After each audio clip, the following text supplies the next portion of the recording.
갈등하고 있습니다. 인생이라는 게 갈등의 연속이라고 생각이 들고요. 갈등이 없다면 인생도 없다는 생각이 듭니다. 왜 갈등이 일어날까?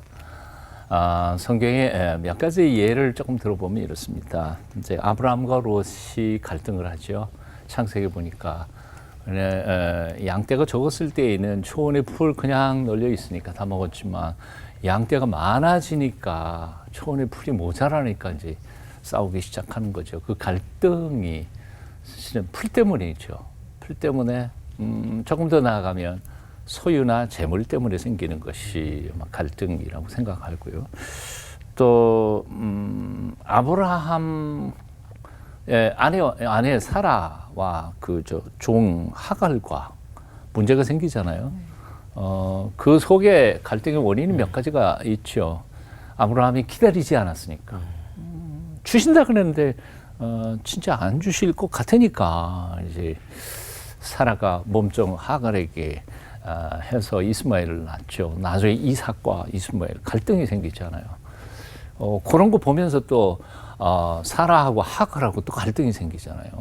거기에 원인들이 몇 가지가 쭉 나오죠. 그러니까 하나님의 약속을 믿지 못하는 불신이 갈등의 원인이 되기도 하고, 또는 여주인과 몸종과의 이 시기심, 이게 또 갈등의 원인이 되기도 합니다. 에서와 야곱의 갈등, 이건 아마 부모님이 했던 편애 때문에 생긴 갈등이 아니었을까 생각해 보고요. 요셉과 열 형제의 갈등, 이것도 편애 때문이었다는 생각이 듭니다.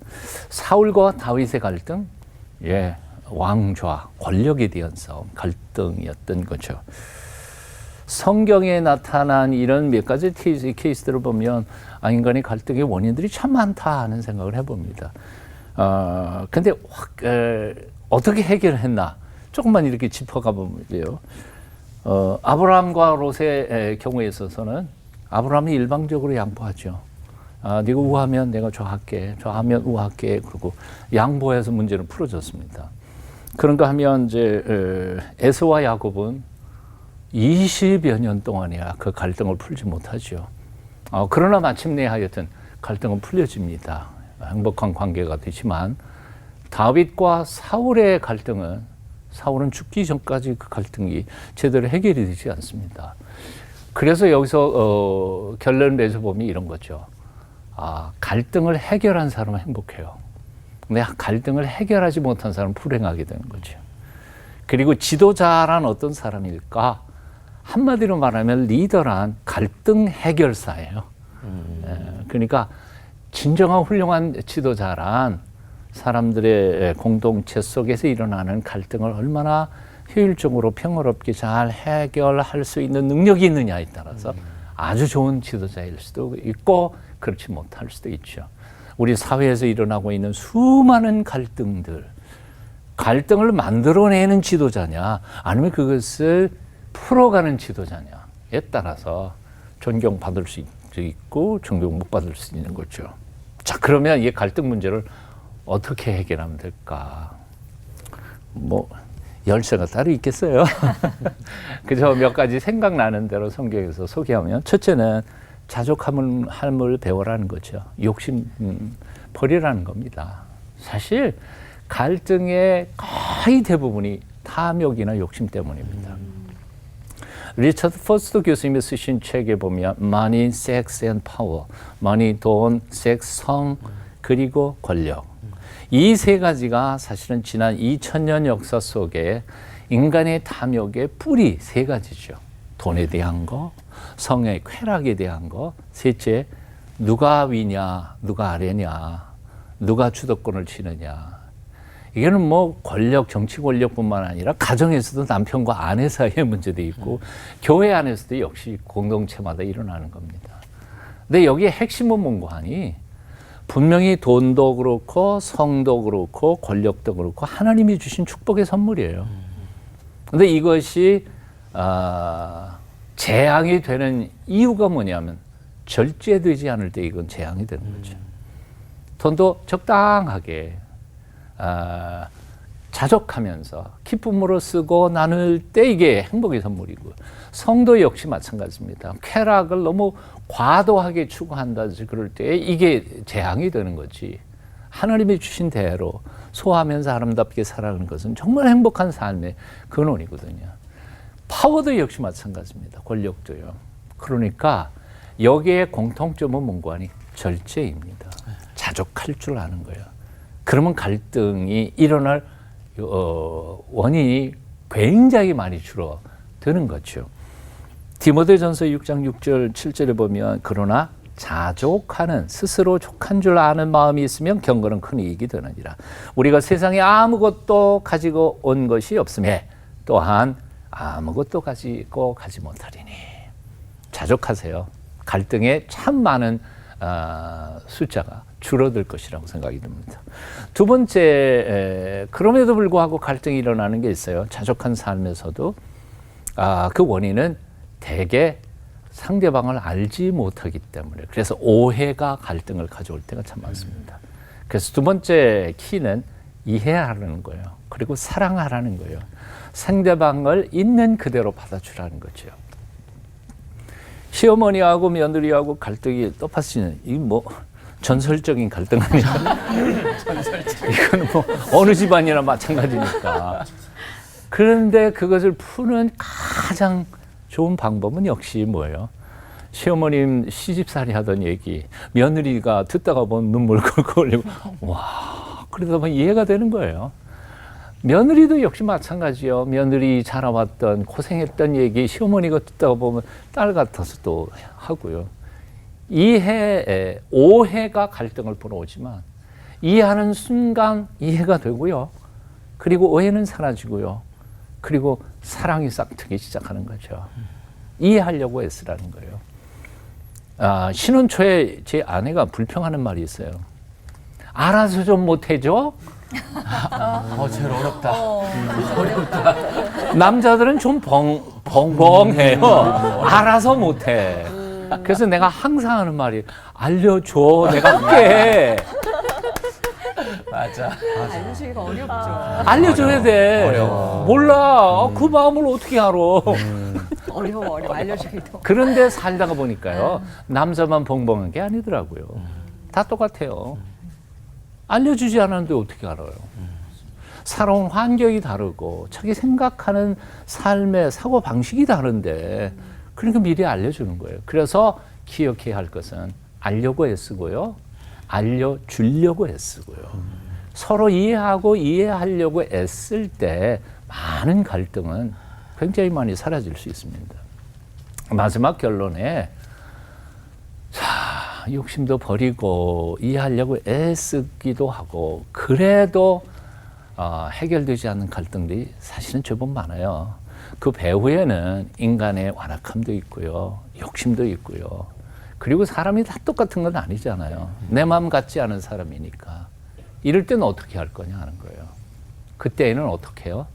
하나님한테 맡기세요. 하나님한테 맡기세요. 맡기고 양보하세요. 저는 오늘의 주제 그리고 결론을 이렇게 말하고 싶어요. 아브라함이 롯에게 했던 행동 말이죠. 예, 갈등이잖아요. 사실은 아브라함은 아저씨예요. 롯은 조카예요. 그러니까 뭐 나이로 보든 경험으로 보든 당신이 먼저 선택해도 누가 뭐라고 그럴 관계가 아니거든요. 근데 아브라함은 조카에게 이렇게 부탁하는 거죠. 야, 네가 좋은 대로 선택해라. 나머지 찌끄러기는 내가 갈게. 그리고 선택권을 롯에게 주죠. 롯이 자기 눈에 보기에 좋아 보이는 소돔과 고모를 선택해서 갔죠. 아브라함은 요즘도 성지순례 가보면요, 뭐 광야예요. 별로 풀포기 찾기 힘드는데요. 거기 그냥 선택해요. 근데 놀라운 것이 있어요. 롯이 소돔과 고모라를 떠난 바로 직후에 하나님께서 아브라함에게 나타나세요. 그리고 약속하세요. 하늘의 별처럼 땅의 모래처럼 너희 후손을 내가 창대하게 하겠다. 엄청난 약속이 바로 그 직후에 나타나요. 결과는 어떻게 됐나요? 예, 당연하죠. 소돔과 고모라성 자기 눈에 보기에 좋은 것을 선택하고 갔던 롯은 패가 망신났잖아요. 예? 아내는 소금기둥되고요. 두 딸하고 뭐 이상한 관계로 그만 이상한 민족을 탄생하게 하고요. 아브라함은 양보했어요. 하지만 그 아브라함의 후손이 창대해졌던 건 사실이잖아요. 하나님 살아계신 건 믿죠. 하나님 전능하신 건 믿죠. 그렇다면 내가 굳이 이 갈등에서 꼭 이겨야 되겠다. 그렇게 생각할 필요는 없다고 생각해요. 한번 따라해 보실래요? 지는 게 이기는 거다. 지는 게 이기는 거다. 에이, 못 믿겠어. 어른들이 자꾸 말씀하시는데 아니에요. 진짜예요. 지는 게 이기는 거예요. 이제 목회를 지금 한 40여 년 곧 가까이 오면서 왜 목사가 참아야 되지 꼭? 목사님도 그런 생각 하시는 거예요. 목사도 사람인데 그러면서 그냥 화가 날 때도 있지만 그러나 지난 세월 가만히 생각해 보니까 내가 졌을 때가 이겼던 때예요. 내가 목사라고 나도 감정이 있다고 한마디 내뱉은 것을 얼마나 후회했는지 몰라요. 지세요. 하나님이 이기게 하실 거예요. 아멘. 기도하겠습니다. 화평케 하는 자는 복이 있다고 말씀하신 주 예수님. 찰나적인 것에 매이지 않는 자족하는 마음과 사랑하라고 곁에 보내주신 이들을 이해하고 사랑하는 마음과 모든 것 다 주님께 맡겨드리며 살아가는 온전한 믿음을 주시옵소서. 아멘. 예수님의 이름으로 기도합니다. 아멘. 아멘.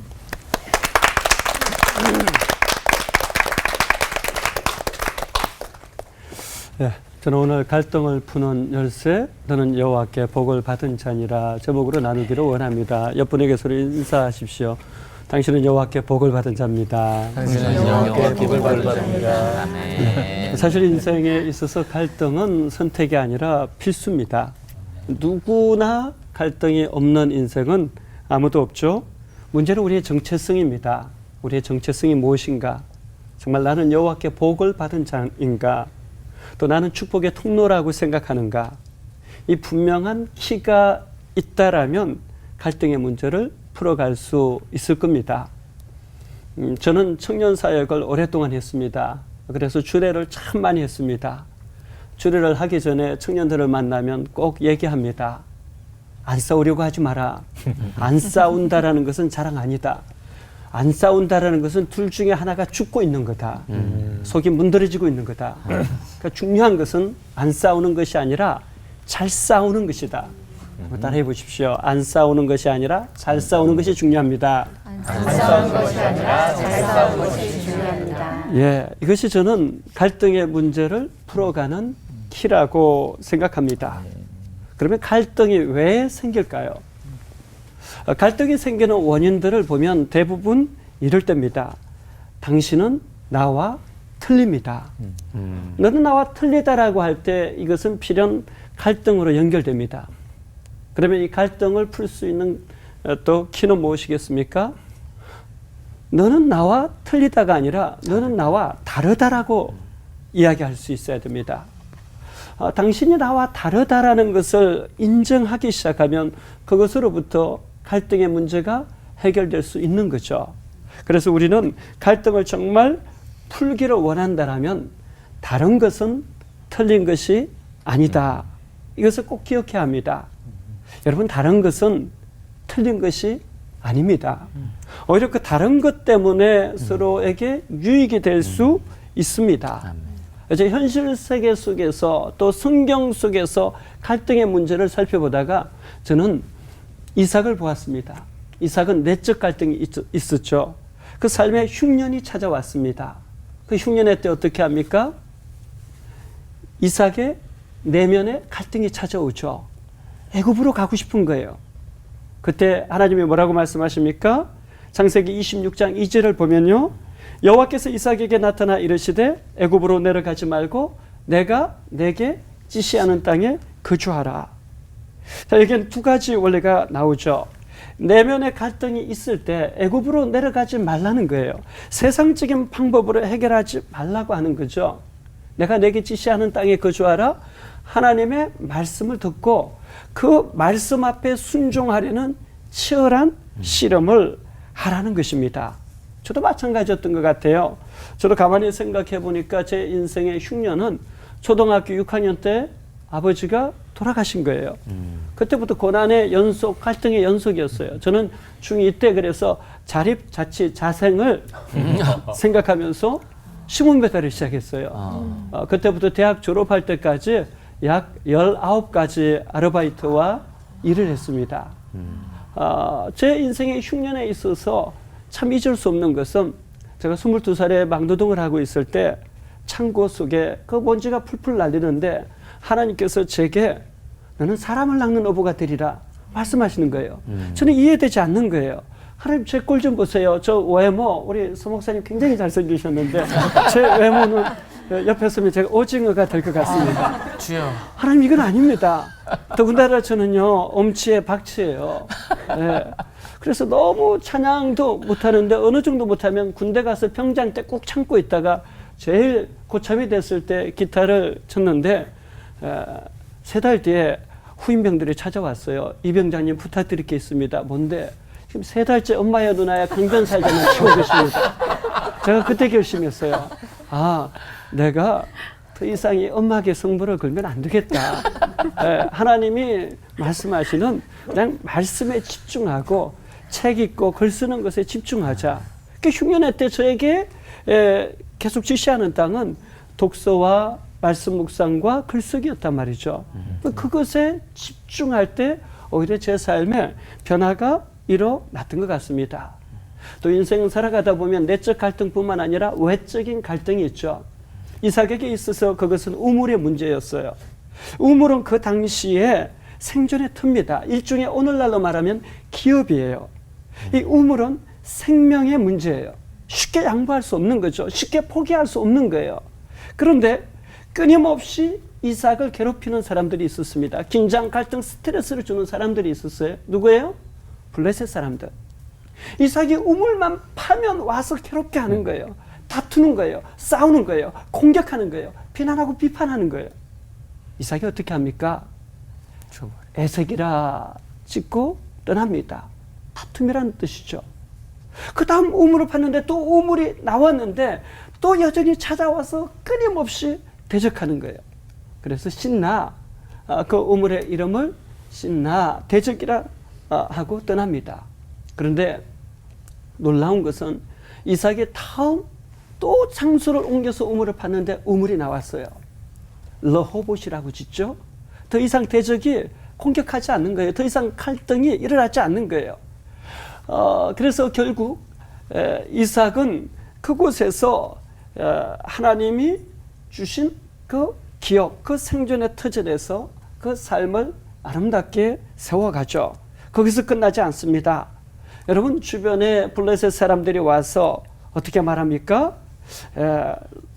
그 르호봇에 와서 하나님께서 당신과 함께 하심을 우리가 보았다라고 말합니다. 너는 여호와께 복을 받은 자라고 말합니다. 사랑하는 여러분, 여러분이 파야 될 우물이 있습니까? 또 여러분이 만나고 있는 에색과 신나의 문제가 있습니까? 또 여러분을 괴롭게 하는 블레셋이 있습니까? 기억하십시오. 내가 파야 될 우물을 파면 되는 거예요. 블레셋에게 초점을 맞추는 것이 아니라 나를 부르신 하나님께 집중하면 되는 겁니다. 아멘. 반드시 때가 되면 저는 르호봇의 은혜가 나타난다라고 아멘. 믿습니다. 로마서 8장 31절은 말합니다. 그런즉 이 일에 대하여 우리가 무슨 말하리요? 만일 하나님이 우리를 위하시면 누가 우리를 대적하리요? 사랑하는 여러분, 중요한 것은 우리 인생에 갈등과 문제가 없는 것, 그것이 아닙니다. 중요한 것은 갈등과 문제가 있는 상황 속에서도 나는 여호와께 복을 받은 자라는, 나는 축복의 통로라는 이 정체성을 가지고 하나님께 초점을 맞추고 말씀 따라서 순종하면서 나아가는 겁니다. 그렇게 되면 이 갈등을 풀어가는 시간이, 믿음이 단단해지는 시간이 됩니다. 이 갈등을 해결하는 시간에 영적 근육이 자라고 믿음의 근육이 자랄 것입니다. 여러분 모두가 인생에 있어서 그와 같은 은혜로운 경험이 있었으면 좋겠습니다. 여러분 한 분 한 분이 여호와께 복을 받은 자고 축복의 통로라는 것을 어떤 상황 가운데서도 잊지 말았으면 좋겠습니다. 기도하겠습니다. 하나님 아버지, 우리 인생은 문제와 갈등의 연속입니다. 그때마다 나는 여호와께 복을 받은 자라는, 나는 축복의 통로라는 그리스도인의 정체성을 기억하게 하여 주옵소서. 아멘. 또 하나님이 세우신 곳에서 에색과 심나를 지나 르호봇에 이를 수 있도록 블레셋에게 집중하지 아니하고 나를 부르신 하나님께 집중하면서 순종의 걸음을 옮기게 하여 주옵소서. 아멘. 예수님의 이름으로 기도하옵나이다. 아멘.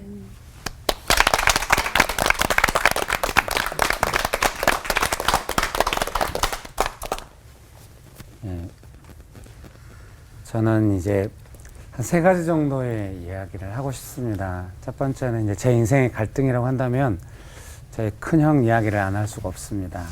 지난 방송 때 이제 큰형 때문에 제가 교회를 다니게 됐는데요. 이제 제가 9살 때 아버님이 세상을 떠나셨기 때문에 형님 집에서 살았는데 7남매 중에 큰형이고 저는 7남매 중에 막내이기 때문에 한 20년 정도 차이가 납니다. 아버지네요. 네, 그렇죠. 그래서 이제 큰형이 이제 공무원이었는데 공무원 시험 볼 때 기도를 했다고 합니다. 이렇게. 공무원 시험 합격시켜 주시면은 자기 밥을 먹는 사람은 다 교회를 나가게 하겠다. 그래서 꼭 술 드시고 오셔서 저를 무릎 꿇쳐놓고 넌 교회 나가요. 이제 본인은 교회 안 나가시고 저보고 나가요. 제가 교회를 열심히 나갔습니다. 교회가 좋았습니다. 막 조그마한 교회에서 예배당에서 막 형들하고 같이 놀고 이런 게 좋았습니다. 교회를 다녔는데 한 10년 정도 큰형님 집에 살았습니다. 고등학교 3학년 마치고 이제 독립해라, 나가라 이렇게 해서 이제 나오게 됐는데 나중에 이제 군대를 갔는데 첫 휴가를 나오게 됐는데 군대가 좀 특공연대여가지고 조금 힘들었습니다. 그래서 2주간의 첫 휴가를 나왔는데 갈 데가 없었습니다. 그래서 이제 형님 집에 갔는데 형님이 좀 술 드시고 오셔서 조금 화내시면서 왜 왔냐고 빨리 가라고 뭐 이제 아버님하고 형님하고 큰 갈등 속에서 아버님이 세상을 떠나신 거거든요. 그래서 제가 내가 알겠다고 제 마음속에 깊은 결심이 한가 있었는데 형이 아버지랑 싸운 걸 제가 많이 봤어요. 어려서. 네. 제가 형한테 또 이러면은 제 자식도 저한테 이럴 것 같다는 생각이 들었어요. 그때는 결혼 안 했지만 그래서 알았다고 내가 가겠다고 하고 군인이 이제 휴가는 남았고 갈 데가 없어가지고 군대로 다시 들어갔어요. 좀 너무 융통성이 없었다는 생각이 들어요. 휴가가 한 3일 남았었는데요. 부대로 복귀해가지고 이렇게 했는데 나중에 이제 뭐 형님 댁에 잘 안 찾아가고 이제 뭐 가끔 이제 조카들이 결혼할 때 저보다 먼저 결혼했거든요. 결혼할 때 조카 결혼식 가고 또 뭐 조카 결혼식에 오라고 해서 갔는데 갑자기 사회 보라고 해서 사회 보고 이런 정도로 이제 가끔 뵙는 정도인데 어느 날 슬픈 연락이 왔는데 이제 큰형님이 아프다고 병원에 입원해 있다고 그래서 이제 찾아가는데 마음이 복잡하더라고요. 사실 제 인생의 중요한 모토 중에 하나는 내가 잘 돼가지고 형한테 복수하리라. 내가 얼마나 잘 사는지 내가 보여주리라. 막 이런 마음이 있었거든요. 근데 갔는데 이제 가자마자 눈물이 쏟아지더라고요. 저 멀리 있는데 형님은 누워 이제 몸 한쪽이 약간 이제 불편해진 거죠. 형수님이 저를 보자마자 막 울면서 이렇게 빨리 오라고. 네, 좀 눈물이 쏟아졌습니다. 마음이 복잡하더라고요. 좀 건강해서 내가 잘 되는 걸 보여줘야 되는데 이런 마음도 있고 형이 아픈 것에 대해서 형은 할 수 없는 고통이 있고 그래서 같이 울고 기도하고 그랬던 시간이 떠오릅니다. 또 한 가지 이야기는 이제 제가 결혼할 때인데 제 아내랑 이제 연애를 할 때인데 제 아내는 딸만 6인 집안의 5번째 딸입니다. 장모님이 딸만 6을 낳으셨어요. 네, 제 아내가 5번째 딸인데 이제 그래서 어려서 제 아내 위에 딸을 보내기도 어렵고 막내를 보내기도 어렵고 그래서 제 아내는 본래 이제 고향이 광주인데 강원도에 가서 몇 년 살고 어려서 다 기르지 못할 정도. 장모님은 이제 리어카에다 과일을 심고 다니시면서 파셔서 딸 6을 다 대학을 보냈습니다. 근데 이제 제 아내는 이제 광주 교대 이제 선교단체에서 활동하다가 저도 이제 전남대 다니다가 이제 4학년 때 만나서 교제를 했는데 나중에 아내가 교사가 되었습니다. 이제 저랑 결혼하면서 그만두긴 했는데요.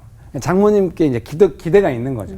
이 5번째 딸이 좀 이제 좋은 사람 만나서 결혼해서 가정을 일으키는데 도움이 되리라 했는데 선교단체 간사인 저를 만나. 그래가지고 큰 언니 되시는 분이 이제 국민은행에 다니시면서 어머니와 함께 동생들을 다 공부를 시킨 거예요. 그래서 이제 저를 오라고 하더라고요.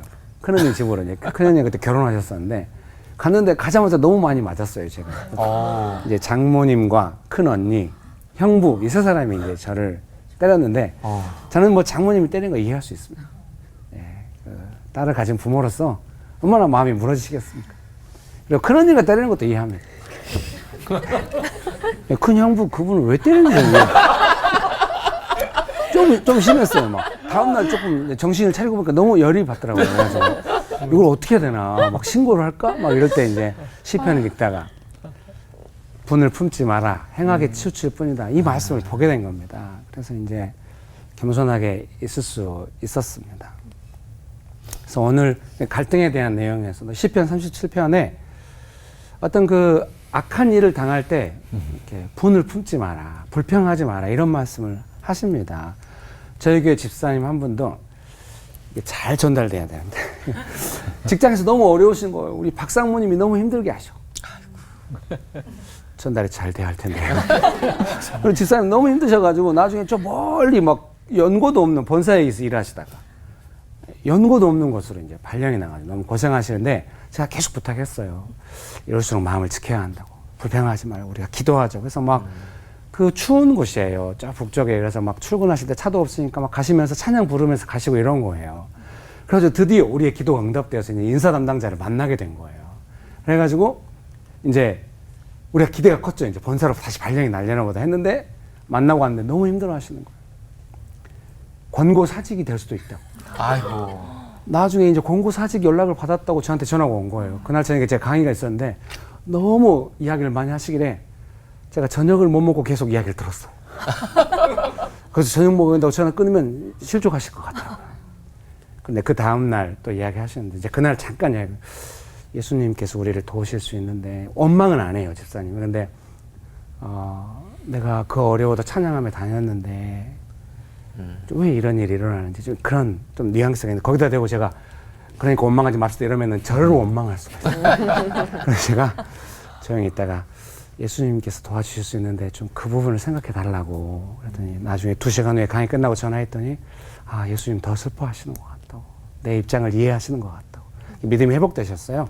그리고 그 다음날 통화하는데 뭐 권고 사직 당하면 뭐 한 3개월 쉬고 실업급여 받으면서 애들하고 행복한 시간 보내겠다고 제가 너무 기뻤어요. 이게 마음이 강해지신 것 같아서 저도 그렇게 생각한다고 우리 두려워하지 말자고 했는데 나중에 그 상무님이 매년 계약을 하잖아요. 임원들은 2달 후에 그만두신다는 거예요. 그리고 실제로 그만두셨어요. 그리고 본사로 발령이 났죠. 시편 37편에 그런 악한 일들은 풀처럼 사라진다 이렇게.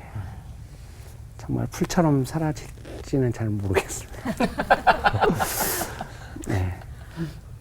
제 생각에 우리가 하나님께 맡기고 분을 품지 않을 때는 우리 자신을 지키는 게 중요하겠죠.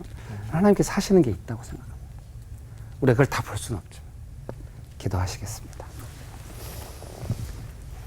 좋으신 예수님, 우리가 어려운 일을 겪을 때 우리를 도와주셔서 감사합니다. 아멘. 그 예수님 신뢰하고 끝까지 예수님 의지하면서 감당해 나아가기 원합니다. 아멘. 좋으신 주님, 저희를 도와주시옵소서. 아멘.